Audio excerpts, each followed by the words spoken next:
नमस्कार, जनता टीवी देख रहे हैं आप। मैं हूं आपके साथ वरुण गोयल। इस साल दिवाली के उत्सव के बाद ग्रहण लग रहा है, यानी कि जो दिवाली के बाद की सुबह होगी वो ग्रहण के साए में होगी, उसका सूतक लग चुका होगा। साल का आखिरी सूर्य ग्रहण 25 अक्टूबर को लग रहा है। सूर्य ग्रहण को लेकर कई तरह के संयोग हैं। दिवाली पर लगने वाला ये सूर्य ग्रहण, इसको लेकर कई तरह की चर्चाएं हैं। पहले आपको एक रिपोर्ट दिखाते हैं, फिर इस पर आगे बात करेंगे। साल 2022 का दूसरा और आखिरी सूर्य ग्रहण दिवाली उत्सव के बीच पड़ने वाला है। 24 अक्टूबर को दिवाली है, जबकि 25 अक्टूबर 2022 को सूर्य ग्रहण लग रहा है। यह आंशिक सूर्य ग्रहण होगा। सूर्य ग्रहण को लेकर इस साल अजब संयोग हो रहा है। रोशनी के त्योहार दिवाली के अगले दिन 25 अक्टूबर की शाम को सूर्य ग्रहण लगने जा रहा है। इस सूर्य ग्रहण का असर दिल्ली एनसीआर समेत देश भर में देखने को मिलेगा। दरअसल ये सूर्य ग्रहण पूर्वी भारत के कुछ हिस्सों को छोड़कर देश में सभी जगहों पर दिखाई देगा। ये सूर्य ग्रहण भारत के अतिरिक्त यूरोप, अफ्रीका, पश्चिम एशिया तथा उत्तरी हिंद महासागर में भी दिखाई देगा। सबसे पहले 25 अक्टूबर 2022 को लगने वाले खंडग्रास सूर्य ग्रहण की टाइमिंग को समझते हैं। ये ग्रहण लगभग पूरे भारत में दिखाई देगा। ग्रहण का मोक्ष होने से पहले ही सूर्यास्त हो जाएगा। सूर्य ग्रहण शुरू होगा दोपहर 2:28 बजे। ग्रहण का मध्य होगा दोपहर 4:30 बजे। ग्रहण का समापन होगा शाम 6:32 पर। 25 अक्टूबर 2022 को लगने वाला सूर्य ग्रहण साल का अंतिम सूर्य ग्रहण होने वाला है।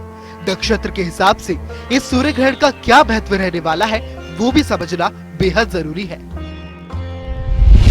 25 अक्टूबर 2022 को सूर्य ग्रहण दोपहर में लगेगा।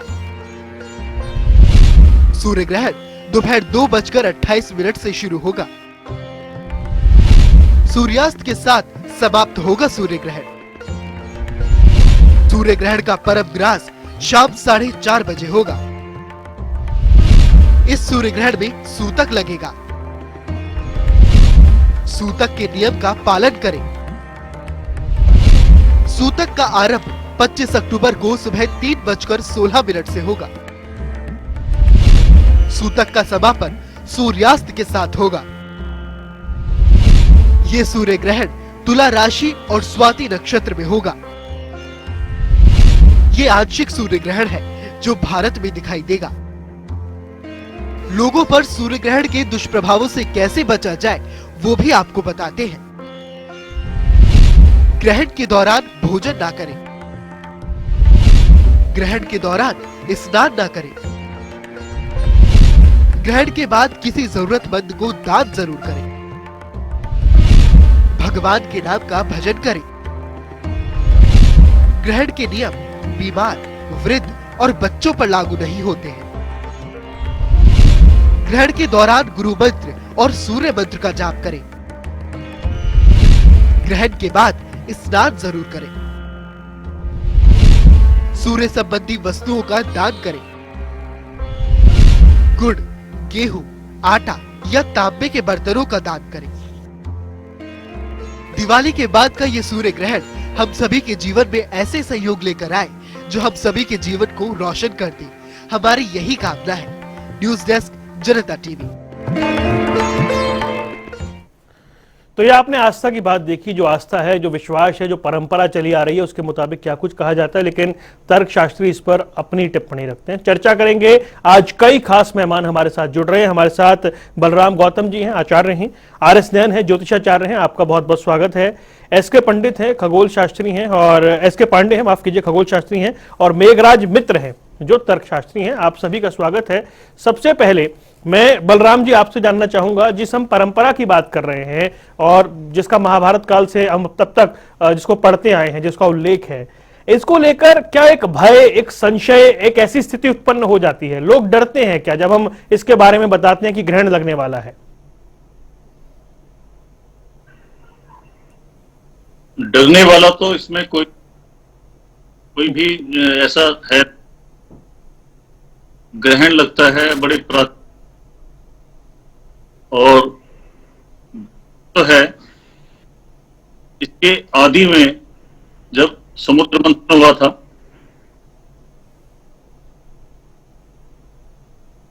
जी बलराम जी बोले। समुद्र मंथन के समय अमृत कलश की प्राप्ति हुई थी। संक्षिप्त में ही बता रहा हूं। जी देवताओं ने एक लाइन लगा के अमृत कलश, भगवान विष्णु ने देवताओं को अमृत कलश से अमृत पिलाया था। एक राक्षस देवताओं के मध्य बैठ गया था, जिसका बाद में वध किया गया, और जिसकी गर्दन जो है वो राहु है और नीचे का धड़ जो है वो केतु है। ठीक है। तो उस राहु और केतु का सूर्य और चंद्रमा से वैर, क्योंकि सूर्य चंद्रमा ने ही उसको देखा था, तो सूर्य को ग्रसित करता है राहु और चंद्रमा को ग्रसित करता है केतु। जी तो जब सूर्य को राहु ग्रसित करता है तो सूर्य ग्रहण लगता है, और हमेशा अमावस्या को ही सूर्य ग्रहण लगता है। इसी तरह से चंद्र ग्रहण जो है वो पूर्णिमा को ही लगता है। जी हमारे ज्योतिष, हमारे ये बात बिल्कुल, इसकी कैलकुलेशन बिल्कुल सही है। ठीक कि अमावस्या को ही ग्रहण लगेगा। ठीक है। कोई भी ज्ञान अभी तक कोई ऐसी डेट फिक्स नहीं कर सकी जिसपे सूर्य ग्रहण लगेगा। ठीक है बलराम जी, आपने जानकारी दी। मेघराज जी, मैं आपसे एक बात जानना चाहता हूं। ठीक है, सूर्य ग्रहण एक खगोलीय घटना है, हम सब जानते हैं कि सूर्य पर चंद्रमा की छाया आती है, लेकिन जो हमारे ज्योतिष शास्त्र या जो ये चीजें बताई जाती हैं कि इसमें पूजा नहीं करनी है या फिर भोजन ग्रहण नहीं करना है, तुलसी के पत्ते रखने हैं, स्नान नहीं करना है, तर्कशास्त्र इसमें क्या कहता है? हाँ जी, ये ज्योतिष है ना, जो पूरी फेक है, झूठा विज्ञान है। वैसे तो मैं एक अध्यापक रहा हूँ, मैं बता सकता था मेरी क्लास में कौन सा विद्यार्थी फर्स्ट आएगा, कौन सा सेकंड आएगा, कौन सा थर्ड आएगा, क्योंकि मेरे जो अंक थे वो मैंने उनकी परीक्षा ली थी। परीक्षा के जरिए ही मैं इस नतीजे पे पहुंचा था, भाई ये ऐसा होगा। चलो, ये बातें अक्सर ठीक निकलती थी। ऐसे ही जो विज्ञानी होते हैं वो बता सकते हैं भी कौन सा ग्रह कहाँ है और कितनी देर में बाद में आएगा चक्कर लगाते हुए, और इतना भी बता सकते हैं कि कौन सा ग्रह, कौन सा जो मेटेराइट है वो हमारी तरफ आ रहा है, उसको कैसे भगाना है। न तो आजकल यानी कि साइंटिस्टों ने ये भी कर दिया, उनका पथ भी मोड़ दिया, उनको मोड़ के दूसरी तरफ कर दिया, उनका डायरेक्शन जो हमारी धरती की तरफ आ रहे थे। तो ये तो साइंस की कैलकुलेशन है, साइंस कैलकुलेशन के जरिए चलती है। ज्योतिष टोटली फेक है। क्यों फेक है, मैं ये बता सकता हूं कि आज से 500 वर्ष पहले किसी को ये नहीं पता था भी हमारी धरती है जो सूरज के गिर्द चक्कर लगाती है, पर सारी ज्योतिषी जो किताबें उस समय बनी थी उनमें लिखा था भी सारे ग्रह धरती के गिर्द चक्कर लगाते हैं। ये टोटली फेक बात। ठीक है। दूसरी बात है, हाँ जी मेघराज जी, मैं दोबारा आऊंगा आपके पास, मैं दोबारा आऊंगा, आप चर्चा भी चलाएंगे, मैं जरा और मेहमानों को और जोड़ लूं, फिर आपके पास आता हूं। एसके पंडित जी, मेघराज जी तर्कशास्त्री है, आरएस नैन साहब के पास चलते हैं। आरएस नैन साहब, आप सुन रहे थे मेघराज जी बताओ तर्कशास्त्री, वो तो कह रहे हैं कि ये ज्योतिष जो है ये विज्ञान ही फेक है। चलिए, ये तो नमस्कार। हर एक का अपना हम अपने ज्ञान और हम किसी के हमने तो इस साइंस की तरह से ही पढ़ा है, और मैं बेसिकली भी एक साइंस का ही आदमी हूँ, एग्रोनॉमिस्ट है, और वैसे भी इसको एस्ट्रोनॉमी को भी मैंने बड़े ध्यान से पढ़ा, एस्ट्रोलॉजी को भी। तो उसके लिए मैं इतना ही कहना चाहूंगा कि ये ज्ञान जो है एस्ट्रोलॉजी का, ये सही है। और ये जब ग्रहण लगता है ये सूर्य पे ही लगता है, यानी वो रेज हैं जो मेलिफिक रेज है, आप खुद देखिए कि उनका बुरा प्रभाव तो आता ही है। नंबर 2 बात, जब उनका मेलिफिक रेज का बुरा प्रभाव आ रहा है तो मैं ये भी बताना चाहूंगा कि उनकी जो गति है ब्रह्मांड में, जोडियाक में, वो डिग्री वाइज जैसे चलते हैं, जब डिग्रियां कोइंसाइड करती हैं वहां जरूर प्लेनेट के साथ डिग्री कोइंसाइड होंगी तो वो जरूर कुछ ना कुछ घटना घटेगी। जैसे कि हम 7.5 की बात करते हैं तो शनि महाराज जब चंद्रमा के ठीक पीछे से आते हैं तो डिग्री वाइज कोइंसाइड करके वहां यानी कि पिछली राशि से और फिर ठीक उसी राशि पे आ जाते हैं, तो वहां आप देखिए कि स्ट्रेस जरूर आता है। कोई भी प्राणी देखे स्ट्रेस जरूर आएगा, किसी भी किस्म का आए चाहे। तो यही चीजें यहाँ प्रूव करते हैं कि ज्योतिष जो है एक साइंस के रूप में लिया जाए तो ये सच्चाई है। और मैं इस बारे में छोटी सी बात बताऊंगा। आज ये तो लगे हैं सूर्य महाराज जो कि ब्रह्मांड के राजा हैं या देवता हैं, उनको ग्रहण जो लग रहा है, जब राजा ही डेबिलिटेड हो यानी कि सूर्य भी तुला राशि में जाके डेबिलिटेड हो जाते हैं और यहाँ पे 4 ग्रह इकट्ठे हैं आज, सॉरी इसको 25 तारीख को जो कि गोवर्धन पूजा का दिन माना जाता है जाएगा, और उस दिन 4 ग्रह इकट्ठे होंगे आपके, चंद्रमा सूर्य और साथ में आपके, क्योंकि चंद्रमा और सूर्य जब इकट्ठे होते हैं तो अमावस्या आती है जैसा कि पहले पंडित जी बता रहे थे। और जब ये चारों ग्रह इकट्ठे होंगे और शुक्र साथ में है, केतु साथ, यानी चंद्रमा को केतु भी पीड़ित कर रहा है साथ में और सूर्य को राहु पीड़ित कर ही रहा है जो कि ग्रह आ रहा है। तो और इस जी साहब थोड़ा संक्षेप में कीजिएगा। हाँ, सूर्य खुद ही यानी कि पावरलेस हो रहा है, पहले ही तुला राशि आके डेबिलिटेड है, यानी कमरे में 100 वाट के बल्ब की जगह 0 वाट का बल्ब चल रहा है और उसी पे फिर ग्रहण लग रहा है। अब आप देखिए कि शक्ति कमजोर जब होगी राजा की तो आपके देश का क्या हाल होगा, ये आप स्वयं समझ सकते हैं। ठीक है, ये तो आप बात कह रहे हैं, लेकिन मेघराज जी तो कह रहे हैं ये सिर्फ डराने वाली बात है, इसमें कुछ है नहीं। मैं इस पे आऊंगा, एक बार मैं आता हूं आपके पास, एक बार एसके पांडे जी को जोड़ दूं। मैं आता हूं सर, आता हूं। एसके पांडे जी हमारे साथ हैं, खगोल शास्त्री हैं। एसके पांडे जी बहुत बहुत स्वागत है आपका। धन्यवाद आप सबको। जी जी पांडे जी, ये देखिए 2 तरह की बातें हैं, तर्क शास्त्र है, दूसरी ओर अपना अध्यात्म या आस्था है, लेकिन आपकी नजर में ये क्या है? देखिए, ये ऐसी घटना है आज का नहीं, जब से सूर्य और चंद्रमा और पृथ्वी बने तब से होते आ रहा है। और ये घटनाएं हमारी भी अद्वितीय इसलिए है कि ये रोज रोज नहीं होती। दूसरी बात, हम पृथ्वी पर बैठे हैं इसलिए हमको सूर्य ग्रहण देखने को मिल पा रहा है। और जैसा आप जानते हैं सूर्य ग्रहण तब होता है जब सूरज और पृथ्वी के बीच में चंद्रमा आ जाती है जी। तो सूरज का चमकना बंद हो गया क्योंकि ब्लॉक कर दिया, हमको वो हिस्सा देख पाते हैं चंद्रमा का जिस पर सूर्य की किरणें नहीं पड़ती, इसलिए हम सूर्य ग्रहण होता है। और सूर्य ग्रहण हमेशा अमावस्या के दिन होता है ना। जैसे अभी दीपावली के दिन अमावस्या जब होगी तब सूर्य ग्रहण दिखेगा। तो आप देखिए, सब आपका अपना अपना मत हो सकता है, ज्योतिषाचार्य या एस्ट्रोलॉजर है अपने अपने ढंग से इंटरप्रेट करते हैं। ये उनकी आस्था या जो गणना करते हैं वो अलग बिंदु है, लेकिन जहां तक वैज्ञानिक दृष्टिकोण है इस घटना से न कोई प्रभावित होता है ये घटना, बल्कि हमें एंजॉय कर देखना चाहिए क्योंकि ये प्रकृति आप कह रहे अद्वितीय खगोलीय घटना है। बिल्कुल बिल्कुल, क्योंकि रोज रोज नहीं होती ना। ठीक। और कभी पूर्ण सूर्य ग्रहण होगा, कभी एनुलर होगा।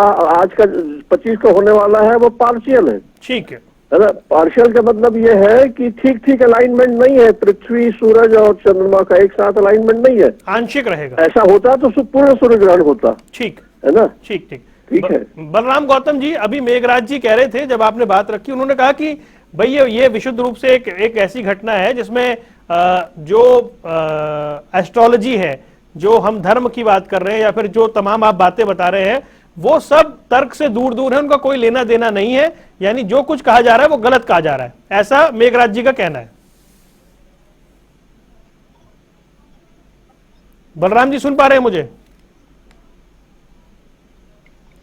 चलिए बलराम जी तक पहुंचेंगे हम।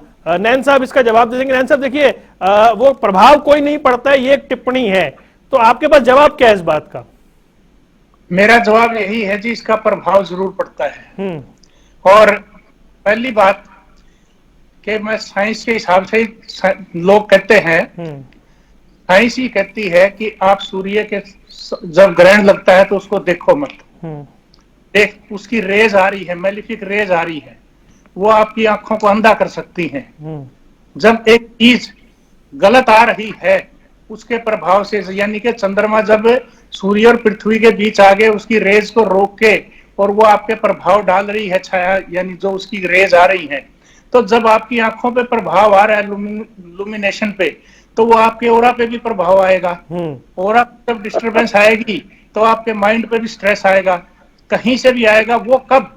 जब मेरे विचार से, ज्योतिष के ज्ञान से मैं बताऊंगा कि जब कुंडली में आपके ये घटना किसी जगह यानी कि 8वें 12वें भाव में अगर आ रही है ऐसे किसी राशि के, और उसकी वजह से ये घटना, जैसे अब ये लगेगा पीक पे आएगा जिसको आप बता रहे हैं 4/29 पे, तो उस टाइम पे लगन चल रहा होगा मीन राशि का, और मीन राशि का जब लगन चलेगा तो उसके बिल्कुल ठीक अष्टम पे होगा तुला राशि, और तुला राशि जब अष्टम पे आएगी यानी कि मीन राशि के जो जातक है, आप किसी की कुंडली निकालना और उनसे जरूर पूछना, यानी कि मैं डेटा भी दे दूंगा आपको कि जरूर उसका प्रभाव उन सज्जन पे या उस देश पे या प्रदेश पे मीन लगन पे जरूर आएगा। ठीक है, राशि पे, हाँ जी, हाँ ठीक है, ठीक है।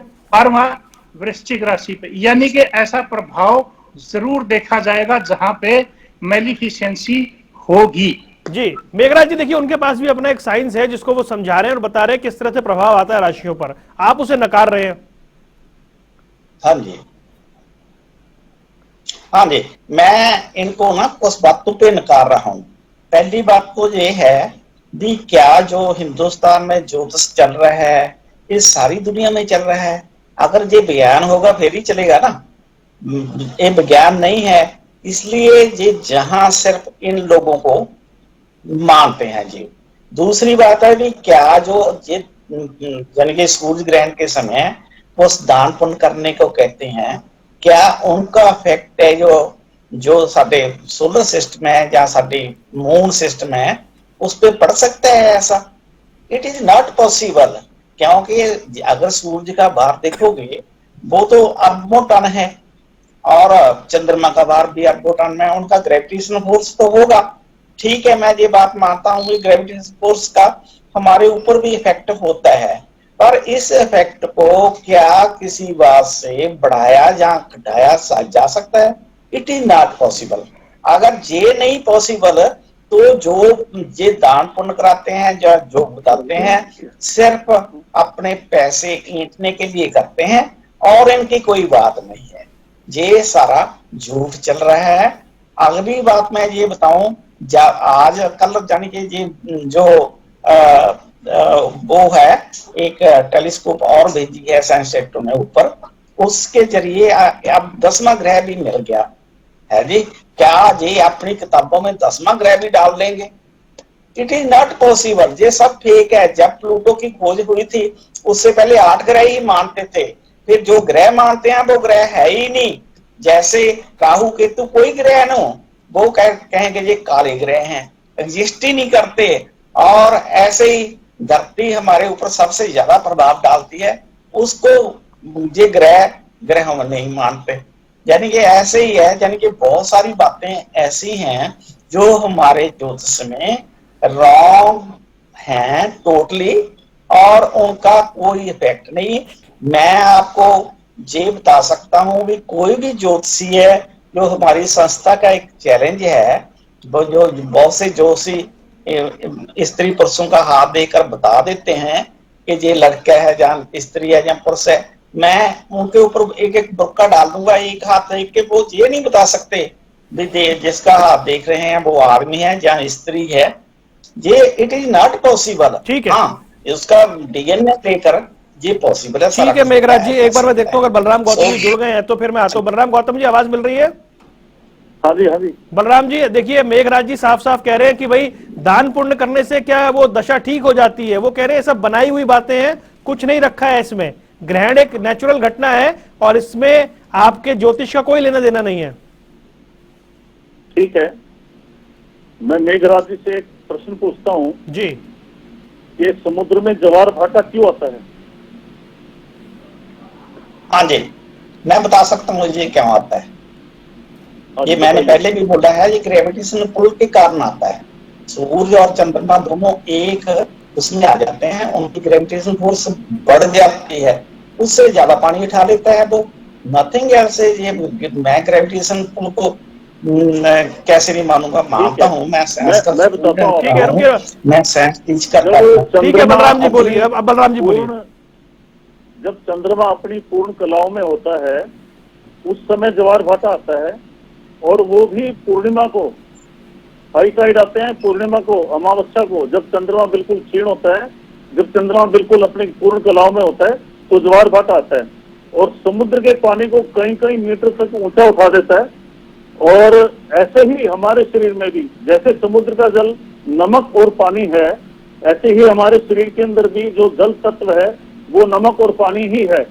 इसलिए जिसका चंद्रमा खराब होता है, जिसके कुंडली में चंद्र ग्रहण योग होता है, उसकी कुंडली में उसको जीवन में बहुत परेशानियों का सामना करना पड़ता है।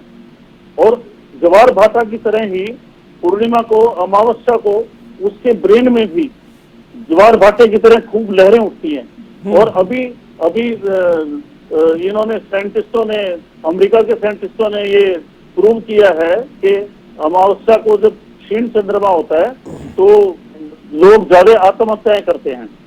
और हमारे ऋषि मुनि तो ये बात कितने हजारों साल से कह रहे हैं कि जिसका क्षीण चंद्रमा होता है उसके मन और मस्तिष्क पे बहुत बुरा प्रभाव पड़ता है, ठीक है, आत्महत्या करता है। जी जी बलराम जी, मैं दोबारा लौटता हूँ आपके पास। जी आता हूँ मैं, एक बार नैन साहब के पास चलते हैं। नैन साहब देखिए, जो एक सवाल उन्होंने उठाया है, भाई अगर ग्रहण है और उसका प्रभाव है तो उसमें दान पुण्य करने से क्या प्रभाव ठीक हो जाएगा, ये मेघराज जी पूछ रहे हैं। चलिए, मैं मेघराज जी की बात को काट नहीं रहा हूं। मैं मेघराज जी को इतना ही बताना चाहता हूं कि आप जब किसी भूखे को खाना खिलाते हो तो उस भूखे के पेट में जब वो खाना जाता है तो क्या वो भूखा आपके लिए दुआएं नहीं मांगता? और उससे आपकी और कुछ मत समझो कि मन की संतुष्टि होती है, आत्मा को संतुष्टि होती है। मन क्या है? मून। आत्मा क्या है? सूर्य। तो ये दोनों प्लैनेट्स की संतुष्टि हो रही है, आप किसी की नीड को पूरा कर रहे हो। और दान श्रद्धा समान, जो कि दान आप दान या पुण्य जो कर रहे हो, किसी को कर रहे हैं, चाहे किसी नीडी को कर रहे हैं, कहीं भी आप वो दान पुण्य कर रहे हैं किसी को भी, वो एक नीड के मुताबिक ही किया जाता है। और वो नीड जो है अगर पूरी होती है तो उससे हमारी दोनों चीजें, यानी कि जो मैंने बताया कि मन और आत्मा दोनों संतुष्ट होती है। तो ऐसा करना शुभ रहेगा और ये होना चाहिए, दान और पुण्य। जी मेघराज जी संतुष्ट हैं आप जवाब से?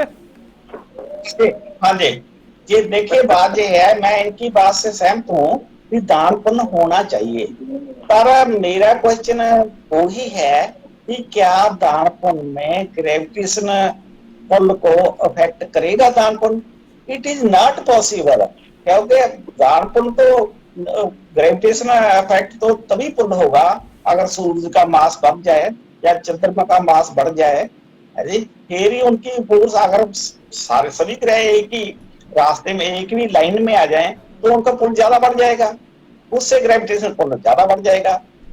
ऐसे तो हो सकता है, पर जो ये कहते हैं भाई ये दान पुण्य करना अच्छी बात है, करना चाहिए हमें, क्योंकि हमें जो भूखे हैं उनको खाना खिला रहे हैं, इसके दो राय है नहीं।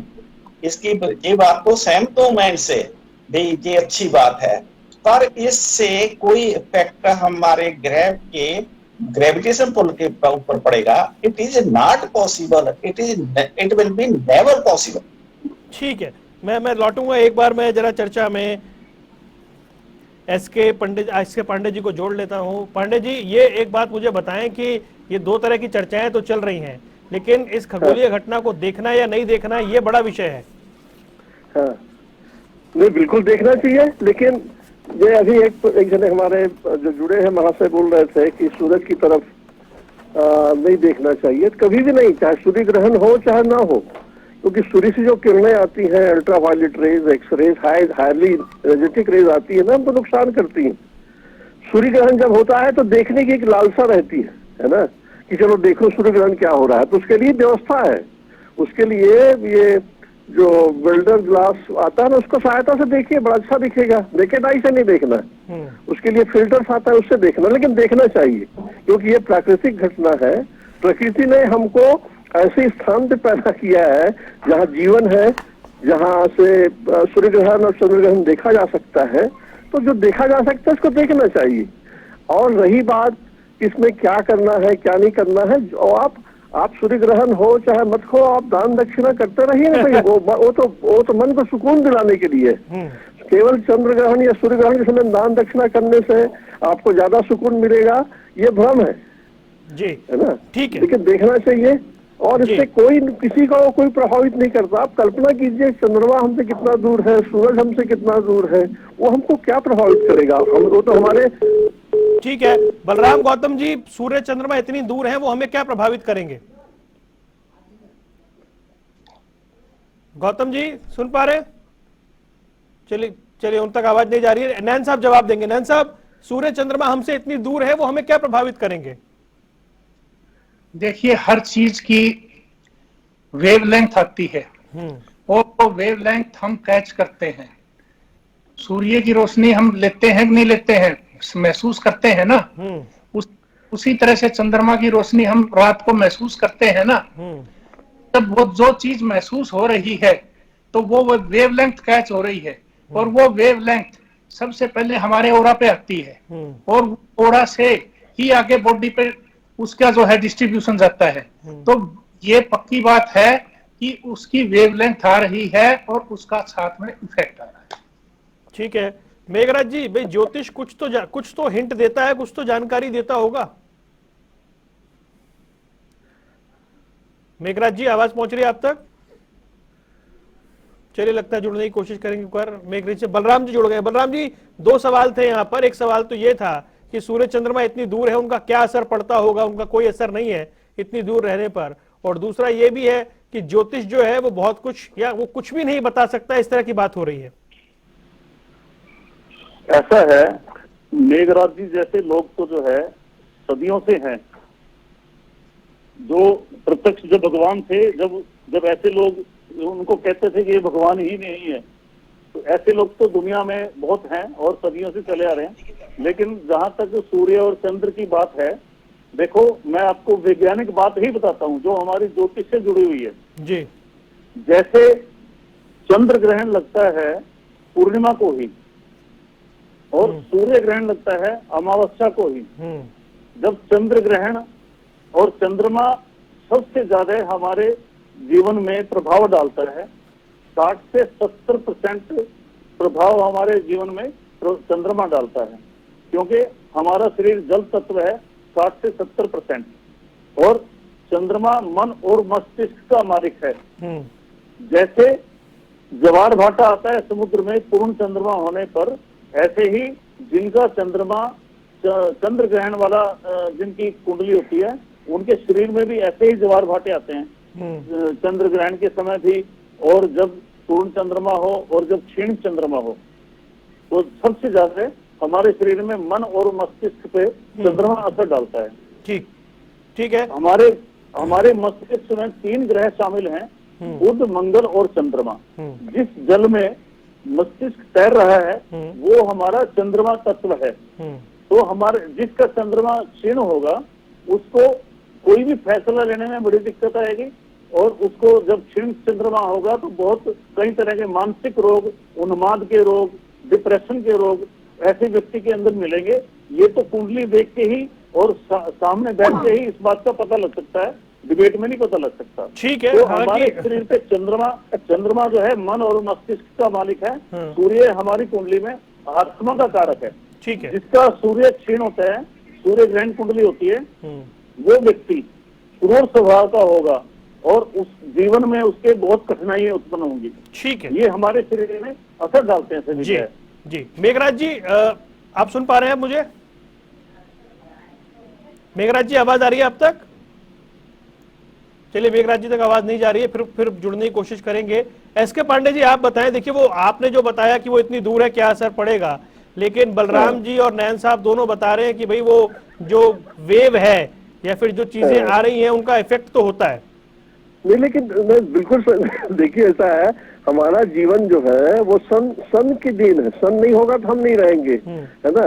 लेकिन देखिए, ये जो चर्चा जो होती है ज्योतिष या आस्था का प्रश्न है, वो कि कुछ कुछ को प्रभावित करने वाला, उस दृष्टि से मैंने कहा प्रभावित तो सब हो रहे हैं ना। यदि सूर्य नहीं रहेगा तो हम नहीं रहेंगे, लेकिन ये घटना के दौरान ही ऐसा कुछ खास नहीं होता जिससे हम प्रभावित होते हैं। मेरा कहना ये है, ठीक है ना जी, है ना जी। ये घटना के दौरान ही तो हमेशा से सूरज और चांद तो हमेशा से है। हम जब से सभ्यता की शुरुआत हुई, जब से पैदाइश हुई जीव जंतु की, तब से है, ठीक है ना। लेकिन सूर्य ग्रहण या चंद्र ग्रहण के दौरान ही कोई खास लोग प्रभावित होते हैं। पूरी दुनिया में प्रभाव होना चाहिए, हर कोई प्रभावित होना चाहिए, ऐसा तो नहीं होता। तो कुछ लोग क्यों प्रभावित होंगे? ऐसा सेलेक्टिवली कोई प्रभाव तो नहीं वैज्ञानिक कभी मानता नहीं है, इसका कोई प्रमाण भी नहीं है। बड़ा अच्छा सवाल है, इसका जवाब लेता हूँ, फिर मेघराज जी के पास जाएंगे। नैन साहब, सेलेक्टिव लोग क्यों प्रभावित होते हैं, पूरी दुनिया में प्रभाव क्यों नहीं होता? जी, मैं बताता हूँ कि जैसे कि बलराम जी ने बताया था कि समुद्र में तूफान उठता है पूर्णमासी के दिन, ठीक है, वो सारे समुद्र में उठता है, कोई थोड़े से समुद्र में नहीं उठता, वो दिखता है।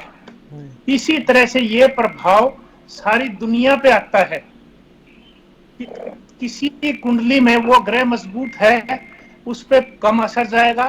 किसी की कुंडली में वो ग्रह कमजोर है, चंद्रमा क्षीण है या सूर्य क्षीण है, जैसे मैंने अभी बताया कि तुला राशि में चला गया सूर्य, और किसी कुंडली में तुला राशि में है, उसी तरह से उस पे प्रभाव जरूर जाएगा, कम और ज्यादा होगा, लेकिन सारे जाएगा। जैसे कि इन्होंने बलराम जी ने बताया था कि सारे समुद्र की तूफान उठता है, कोई एक छोटी सी जगह पे तूफान नहीं उठता। ये बिल्कुल साइंटिफिक है। ठीक है मेघराज जी, हाँ जी, सवाल ये है कि जैसे ये कहा जाता है कि भाई गर्भवती महिलाओं को बाहर नहीं निकलना है, हो सके तो भोजन ना करें, करे तो उसमें तुलसी के पत्ते डाल दें, यानी इस तरह की बहुत सारी बातें होती हैं कि स्नान भी नहीं करना है और पूजा पाठ भी उस वक्त निषेध रहता है, या पवित्र सरोवर में जाके स्नान किया जाता है। ये सारी परंपराएं तो बहुत समय से चली आ रही हैं, यानी ग्रहण का कोई असर तो होगा ना? देखिए वाजे है, मैं पहले ही कह चुका हूं भी, अगर इफेक्ट होगा तो सारी दुनिया में होता है ये बातें, पर दुनिया के दूसरे लोग नहीं मानते। वो साइंस से हमारे से आगे हैं। हमारे देश में कितने साइंटिस्टों ने नोबेल प्राइज विन किया है और दुनिया के कितने लोगों ने विन किया है। ये बातें, हमारी आबादी भी 1 अरब 40 करोड़ है, दुनिया का 7वां आदमी हर एक अपने देश में है, पर इन बातों के लिए हम पसरे हुए क्यों हैं? क्योंकि हमारे जहाँ जो वैज्ञानिक बने बैठे हैं ना, वो एस्ट्रोलॉजी को आप बैठा देते हैं, जिनकी जो एस्ट्रोलॉजी है वो टोटली फेक है। कभी भी इनका संबंध साइंस से नहीं रहा। कोई भी साइंटिफिक लॉ को ये प्रूव नहीं करती हैं। किसी साइंटिफिक लॉ के ऊपर एक भी चीज इनकी खड़ गया है। मतलब आप कह रहे हैं खाना वगैरह खा लो, कुछ भी कोई दिक्कत नहीं है, सामान सब कुछ जो कुछ कर सकते हो, क्योंकि वो तो सिर्फ एक परछामा पड़ा है। ठीक है जी, एक परछाई पड़ी है, वो चंद्रमा का परछामा सूर्य की एक साइड को रोक लेता है। ठीक है बलराम जी, भाई इससे क्या ये खाना नहीं खाना या फिर ये जो तमाम चीजें निषिद्ध होती हैं, इसको मेघराज जी तो बिल्कुल सिरे से खारिज कर रहे हैं। बलराम जी आवाज पहुंच रही है आप तक? चलिए नैन साहब से जवाब लेते हैं। नैन साहब, ऐसा है भाई साहब, मैं मेघराज जी की बात का जवाब देना चाहता हूँ जी, कि प्रभाव की बात आती है। जैसे हम सर्दी में धूप में खड़े हैं, मैं प्रैक्टिकल बातें बता रहा हूँ, सारी बात आपको। धूप में खड़ी हमारी छाया, एक मित्र और धूप लेना चाहते हैं, उनके ऊपर जा रही है छाया। जो ये बात आ रही है ना कि चंद्रमा उसकी छाया को रोक के, और आगे वो जो राहु का प्रभाव आ रहा है, वो छाया जब उस आदमी पे जा रही है तो वो कह रहा है भाई साहब दूर हो जाओ, मुझे भी सूर्य की छाया लेने दो। यानी कि एक नीड है उसकी, वो जरूरत है, वो उसको नहीं मिल रही। तो ये जो राहु की जो छाया है, जो राहु केतु की जो ये छाया ग्रह है, और इनका दुष्प्रभाव जो ये दुष्प्रभाव माना जाता है। इसको आप साइंटिफिक वे में देखिए, नजरिए से देखिए, इसका दुष्प्रभाव जरूर आता है। और ये दुष्प्रभाव जो है जब आ रहा है तो वो प्रैक्टिकल है। तो वो एक इसमें तर्क यही है कि उस प्रभाव को माना जाए और उस प्रभाव को मानने के जो नियम है उनको भी फॉलो किया जाए, जो हमारे ऋषि मुनि भी देखे गए हैं। ये चीजें ऐसी बात नहीं है कि इन चीजों पे हम जिन्होंने इतने यानी जो हजारों साल तपस्या करके गए हैं उन्होंने भी इस चीज को माना है। लेकिन नैन साहब वो ये कह रहे हैं भी कल को मान लीजिए विज्ञान एक और ग्रह ढूंढ लेता है तो आप क्या पुस्तकों में बदलाव करके 10वें ग्रह की बात करेंगे? एक बात और बताऊं भाई साहब आपको मैं, कि हमारा जो ज्योतिष का ज्ञान है इस मैं भी बुरा नहीं मानता। ये ज्ञान हमारा बहुत बहुत ही वास्ट था, जो कि ऋषि मुनियों ने नंगी आंखों से देखा हुआ है सब कुछ अपने शरीर, जैसा कि बताया गया है इतिहास के मुताबिक। अपने शरीर को छोड़ के भी जो चले जाते थे और वापिस आ जाते थे। और जब उनमें इतनी शक्ति थी, इतनी शक्ति इस चीज की है, तो वो ग्रह हो सकता है उन्होंने पहले ही ढूंढ रखे हों। क्यों? क्योंकि हमारे पास कितने हमारे देश पे कितने आक्रमण हुए हैं, हमारे देश में ज्ञान ये ज्यादा आया था ना। और भारत इसी वास्ते सोने की चिड़िया भी कहा गया था इसको, क्योंकि सारा ज्ञान यही था, सारे मौसम यही थे, सब कुछ था, सारी चीजें यहाँ थी। तो वो जो ज्ञान था, हो सकता है जितना आज ज्योतिष के पास ज्ञान है या ज्योतिषियों के पास ज्ञान है उससे 1000 गुना ज्यादा ज्ञान उस टाइम हो। और वो ग्रह जो आज ये बोल रहे हैं मेघराज जी, वो हो सकता है पहले उन ऋषि मुनियों ने ढूंढ के रखे हों और वो आगे उसमें ना आए हों अभी तक। मेघराज जी, तो सदियों से युगों से चली आ रही परंपरा है, बहुत कुछ हो सकता है कि ना जानकारी हो वो भी हो जाए। आप इतने नाराज क्यों रहते हैं इस पे? हाँ जी, ये ऐसे कह रहे हैं भाई राहु केतु तो एग्जिस्ट ही नहीं करते, कोई ग्रह है ही नहीं, उनको जो ब्लैक ग्रह मानते हैं। वो कहते हैं यानी कि जैसे लोगों को डराया जाता है, लूटा जाता है, लोगों को राहु केतु के जरिए लूटा जाता है। ऐसे ही हमें पता है भी आज से यानी कि बहुत साल पहले, ठीक है, जो ऋषि मुनि ने भक्ति की है या जो उस समय इमेजिनेशन किया है उन्होंने, वो कोई बात जरूरी नहीं वो सभी बातें सही हो, उस गलती निकल के सही निकल गई होंगी, ठीक है ना। इसलिए हमारे वो आदरणीय है, हमारे पास्ट में अच्छे रहे हैं, हमें कुछ ज्ञान दे कर गए हैं। पर जो बातें ये लोग उनका फायदा एक धंधे के रूप में उठा रहे हैं। आप कह रहे हैं राहु केतु के ग्रह ही नहीं है? हाँ, कोई ग्रह ही नहीं है जिनका ये प्रभाव डाल देते हैं। कोई ग्रह तो हो जे नैन साहब, तो राहु केतु कोई ग्रह ही नहीं है। हेलो, राहु कोई ग्रह नहीं। मैं इनकी बात को पूरा कर रहा हूं कि राहु केतु जो है वो छाया ग्रह है। जैसे मैंने अभी बताया था कि उस छाया का इफेक्ट आता है। आप देखिए, और ये बलराम जी भी बैठे हैं, इनसे भी पूछिएगा आप ये बात।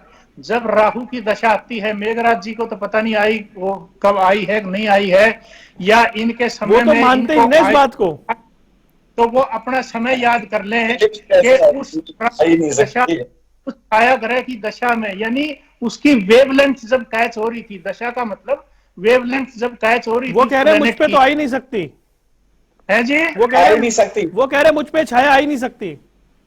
चलो वो फिर इनका अपना मानना है। जरा सुन लो यार, मेरी बात जरा सुन। मैं इनका आदर करता हूँ। इनमें से कोई ये बता सकता है जी, देखिए एक राशि में लगभग 140 करोड़ हम लोग रहते हैं, तो माननी पड़ेगी मेघराज जी, कुछ भी है चाहे 10 करोड़ लोग आ जाएंगे या 5 करोड़ लोग आ जाएंगे, क्या उनके सभी का इफेक्ट होता है? राम और रावण की राशि एक ही थी, राशि क्या दोनों का वो एक था? जवाब दे रहे हैं, वो जवाब दे रहे हैं। उन्होंने ही इसके प्रभाव को दिखाया है, प्रैक्टिकल दिखाया है, राहु और केतु के प्रभाव को, जो कि आज आप कहीं भी देखेंगे राहु और केतु का प्रभाव जरूर आएगा ज्योतिष ज्ञान में। और पंडित जी, एस के पांडे जी कुछ कहना चाह रहे हैं। एस के पांडे जी, नहीं, मेरी क्योंकि मुझको बंद करना है, दूसरे काम है मेरे। बोलिए पांडे जी। ना, देखिए ऐसा है ये आप सब जो बातें कर रहे हैं ना, ये तब हम सबको बड़ा अच्छा लगता था जब हम विज्ञान के क्षेत्र में नहीं आए थे। विज्ञान ने हमको बहुत कुछ सिखा दिया है जी, है ना। आज हम गणना कर सकते हैं पृथ्वी कैसे घूमती है सूर्य के चारों तरफ, अपने अक्ष के चारों तरफ कैसे घूमती है, चंद्रमा कैसे घूमती है। तो ये राहु केतु जो बिंदु है भाई, दो अलग अलग प्लेन जब मिलते हैं ना, दो बिंदु मिलते हैं और उन्हीं के आसपास जब रहता है ना, तब ये सूर्य ग्रहण पूर्ण या चंद्र ग्रहण पूर्ण होता है। तो ये राहु केतु कोई न छाया ग्रह है न ग्रह है, वो तो काल्पनिक बिंदु है ना। काल्पनिक बिंदु है जो 3 डायमेंशनल व्यू में दिखता है, उन्हीं के आसपास सूर्य ग्रहण चंद्र ग्रहण मिलता है। तो आज हम जानने लगे हैं विज्ञान की दृष्टि में कि एक ग्रहण का वैज्ञानिक कारण हम जानते हैं। तो मेरी केवल बात आप सबसे ये कहना है, जब यार हम वैज्ञानिक युग में जी रहे हैं, वैज्ञानिक के सारे अच्छे जो वैल्यूज है उसको ग्रहण कर रहे हैं, उसके कंफर्ट, अपनी जिंदगी कंफर्ट कर लगाने में लगे हुए हैं, तो वही विज्ञान जब ये कहता है ये राहु केतु नहीं है भैया, मानो उसको। आपकी आंखों पे भी जाता है और आपके शरीर पे भी जा रहा है, तो वही तो छाया ग्रह अपना इफेक्ट आ रहा है। पंडित जी, शरीर पे हर समय जाता है, ग्रहण के समय कोई खास कुछ नहीं जाता। यदि जा रहा है तो हर क्षण जा रहा है। सूर्य ग्रहण या चंद्र ग्रहण कोई खास ऐसे स्थान नहीं है जब हम पर कोई खास हो जाता है। प्रेग्नेंट महिलाओं को आप रोकते हैं, क्यों भाई, क्या है, क्यों प्रभावित होगा? खाना खाने से निषिद्ध मत करते हैं, क्यों होगा? दुनिया को बता देना, वैज्ञानिक दृष्टिकोण से ये बिल्कुल गलत है। ऐसी धारणाएं पहली थी, प्रचलित थी, लेकिन विज्ञान हमको सिखा दिया है ये धारणाएं गलत है और हमको इसको मानना चाहिए। यही तो वैज्ञानिक युग में रहने का सुख आप ले सकते हैं ना। हम कंफर्ट लाइफ में हम ले रहे हैं, आप मोबाइल का यूज कर रहे हैं, कम्युनिकेशन कितना बढ़ गया है, वो विज्ञान की देन है। जी नैन साहब भाई, आप गर्भवती महिलाओं को बाहर नहीं जाने देते हैं, भोजन नहीं करने देते हैं जी। तो मैं रख रहा हूँ फिर, है ना। जी सर, धन्यवाद sir, thank you so much for this nice जी। और छाया का इफेक्ट आप जरूर देखेंगे कि जो गर्भवती महिला है, आप जिन्होंने ये देखा हुआ है उनसे पूछ के भी देखिएगा आप, और अगले कोई प्रोग्राम में हमारे से डिस्कस भी करना, में प्रैक्टिकली भी उनका इंटरव्यू भी करवा सकते हैं हम, कि उन पे इफेक्ट आए हैं। तो आपकी क्या सलाह रहती है कि ऐसे समय में जो गर्भवती महिलाएं बिल्कुल वो कमरे में रहें? कमरे में रहे, तो जैसे वो आज कोई नियम बनाए गए हैं देखने के, उस तरह से देख सकते हैं, क्योंकि वो बचाव है। लेकिन मतलब फ्रंट में मत जाएं उसके छाया के, बिल्कुल नहीं जाना। लेकिन मेघराज जी नहीं स्वीकार करते ना ऐसी बात को। चलो जी, देखो मेघराज जी अब ये कह दें कि भाई ये हिंदुस्तान नहीं है, ये तो पाकिस्तान है जहां हम बैठे हैं, तो अब मैं इसका क्या जवाब दे सकता हूं? मैं पूछ लेता हूं मेघराज जी से। मेघराज जी भाई, जो तथ्य है वो तथ्य है। हाँ जी, क्या जी क्वेश्चन करिए। नहीं, वो ये कह रहे हैं कि भाई आप नहीं मान रहे हैं तो इसमें वो कुछ नहीं कर सकते, लेकिन जो लिखा है या फिर जो ज्योतिष है उसकी अपनी एक गणना होती है और उसके हिसाब से वो सारी बातें बताते हैं। हाँ, ये अगर इनकी बातें ना, देखिए हरेक बात का जो इफेक्ट है वो कैसे पड़ा, मेरे को तो उनकी एक्सप्लेनेशन चाहिए। ये इनकी एक्सप्लेनेशन जो राहु केतु वाली है या कोई और है, उनको जब ठीक ही नहीं वो, जब वो साइंटिफिक ही नहीं बात है, फिर उसका इफेक्ट क्या होगा? इसलिए मेघराज जी और नैन जी को जरा ले आए स्क्रीन पे।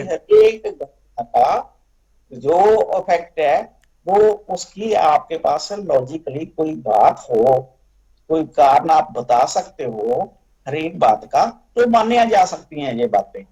पर ये ऐसे ही कह देना भी ये राहु है, ये ऐसे इफेक्ट करता है, ऐसे इफेक्ट करता है, इट इज नॉट पॉसिबल।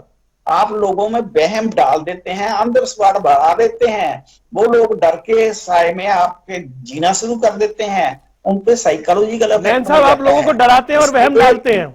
ये तो लोगों को जिनको आप अंधविश्वास में डालते हो ना, उनको आपके ऊपर केस करने चाहिए भी आपने गलत उनको बोला और उनके इफेक्ट हुआ, ये जहाँ हो गया इफेक्ट ज्यादा हो गया, ये रॉन्ग है। इसलिए इसके हिसाब से बयान करते हैं कि ये छाया जो है ये दुष्प्रभाव डाल रही है, आपके मेलिफिक रेज हैं, अल्ट्रावायलेट रेज जो आप मानते हो वो आपके शरीर पे इफेक्ट डाल रही हैं, आपकी आंखों पे इफेक्ट डाल रही हैं, वो छाया ही आके आपके जब इफेक्ट डाल रही है, उस छाया ग्रह की वजह से ये इफेक्ट आ रहा है। तो वो छाया ग्रह का नाम राहु है, सूर्य पे जो ग्रहण लगा रहा है।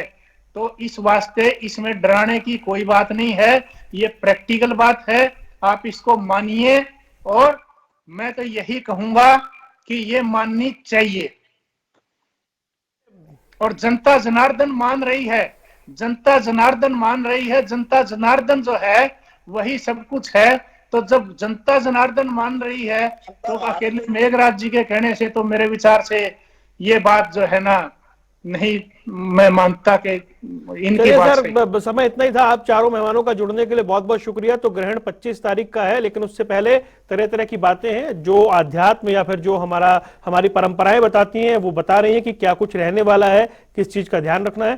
तर्कशास्त्रियों के अपने तर्क हैं, फैसला आपको करना है। यहाँ रुकना है कुछ देर के लिए, खबरों का सिलसिला लगातार जारी है।